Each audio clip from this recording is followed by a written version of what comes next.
Plastic দূষণ পরিবেশের এক বড় চ্যালেঞ্জ, কিন্তু পশ্চিমবঙ্গ সরকার এই চ্যালেঞ্জকে রূপান্তর করেছে এক সম্ভাবনায়। প্লাস্টিক বর্জ্য ব্যবস্থাপনা প্রকল্পের আওতায় ই কার্ডগুলি শহর ও গ্রামের পথে পথে ঘুরে সংগ্রহ করছে ব্যবহৃত প্লাস্টিক বোতল ও অন্যান্য প্লাস্টিক সামগ্রী। এই সংগ্রহীত প্লাস্টিক পৌঁছে দেওয়া হয় সংগ্রহ কেন্দ্রে, যেখানে সেগুলি প্রক্রিয়াজাত করে ছোট ছোট টুকরে কাটা হয়।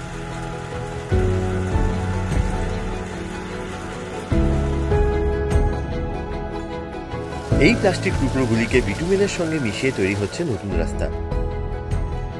আলিপুরদুয়ার জেলার পথশ্রী রাস্তা প্রকল্পের অধীনে চাপুরের পাড় 1 নম্বর গ্রাম পঞ্চায়েতের সুশীল রায়ের বাড়ি থেকে জীবন দাসের বাড়ি পর্যন্ত 1.2 কিলোমিটার রাস্তা নির্মাণ করা হয়েছে এই প্রযুক্তিতে।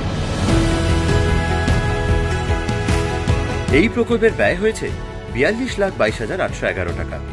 এই উদ্যোগ স্বচ্ছ ভারত মিশনের অংশ হিসেবে আলিপুরদুয়ার জেলা পরিষদের তত্ত্বাবধানে বাস্তবায়িত হয়েছে।